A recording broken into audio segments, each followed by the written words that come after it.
Introduction. Ibrahim Traoré. Le réveil du Burkina et la rénovation d'une nation debout. Il arrive parfois que Dieu lui-même se lève pour sauver un peuple, non pas à travers des miracles tombés du ciel, mais à travers des hommes simples et vrais, porteurs d'un feu intérieur que rien ni personne ne peut éteindre.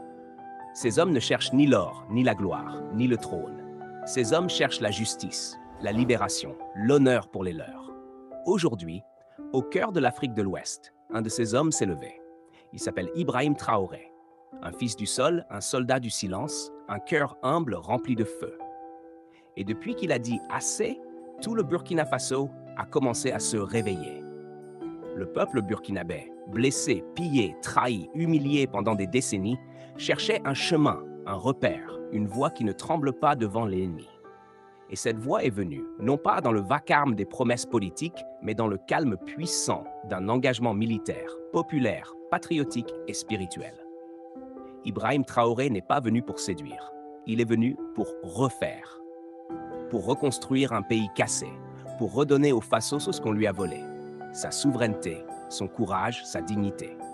Sa mission ne commence pas par de longs discours, mais par des décisions courageuses, parfois brutales, toujours honnêtes. Il n'a pas attendu l'aide de l'étranger. Il n'a pas demandé la permission. Il a regardé la souffrance du peuple, il a entendu les cris des veuves, des orphelins, des déplacés, et il a décidé d'agir.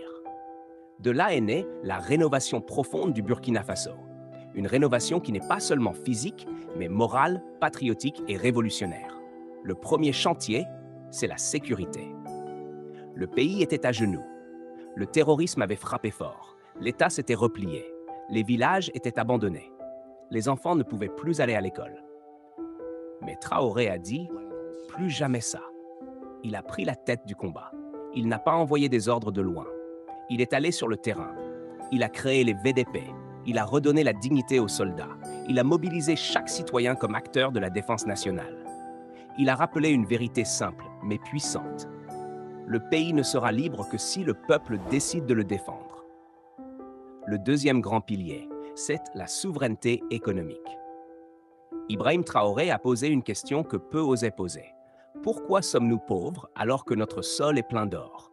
Il a regardé les mines, il a regardé les contrats, il a vu l'injustice et il a osé dire non. Il a remis en question les accords signés avec les multinationales. Il a exigé que les richesses du Burkina profitent d'abord aux Burkinabés. Il a montré que l'indépendance politique n'a aucun sens si nos ressources sont entre les mains de l'étranger. Puis, il a compris qu'un peuple ne peut être libre s'il a faim. Le troisième pilier, c'est l'indépendance alimentaire. Il a appelé à retourner à la terre. Il a encouragé les jeunes à devenir agriculteurs, à transformer les produits locaux, à créer de la valeur dans les campagnes. Il ne s'agit pas de nostalgie, mais de puissance.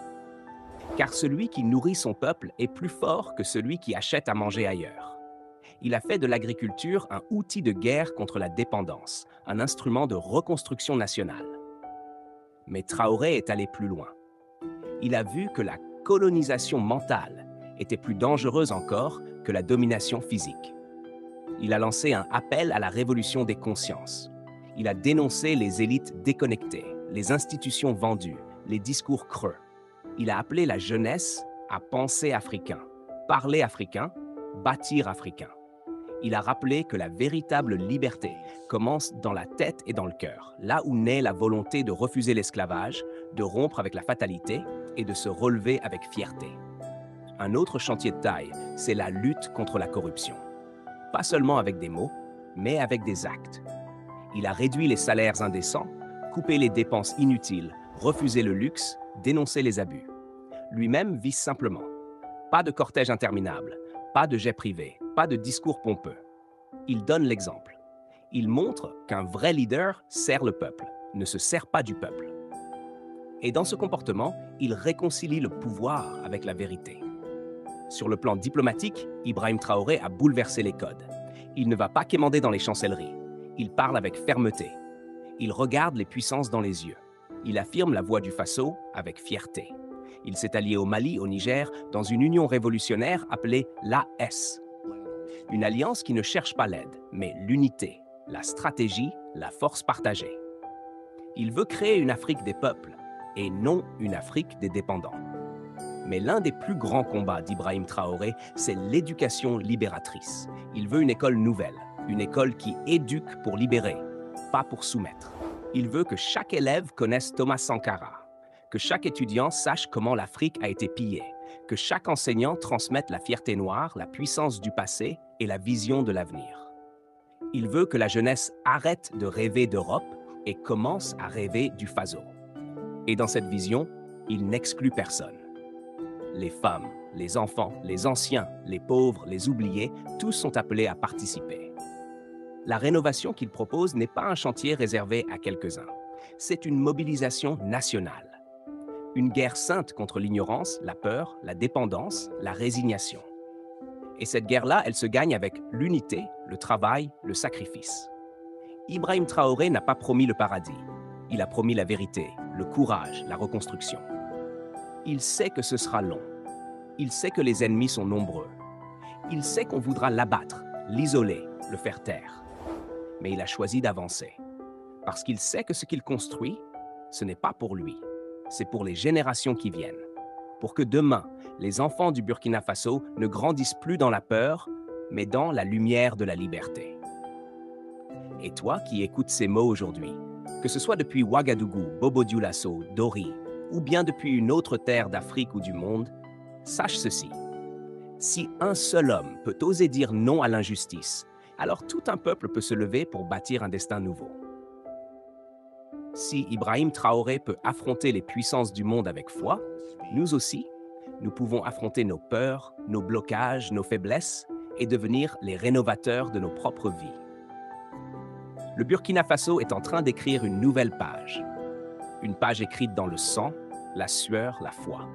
Une page qui nous enseigne que la grandeur n'est pas dans les discours, mais dans les actes, dans le sacrifice, dans la fidélité aux valeurs. Alors si ce message t'a touché, si cette voix t'inspire, abonne-toi maintenant à cette chaîne Jutki Motivation. Parce que nous allons continuer à parler de courage, de foi, de libération, de vérité et de toutes ces flammes qui transforment les peuples en légendes. Partage cette vidéo à tes frères, à tes sœurs, à ta communauté, car l'heure est venue de réveiller les consciences, d'encourager la renaissance et de construire ensemble l'Afrique de demain.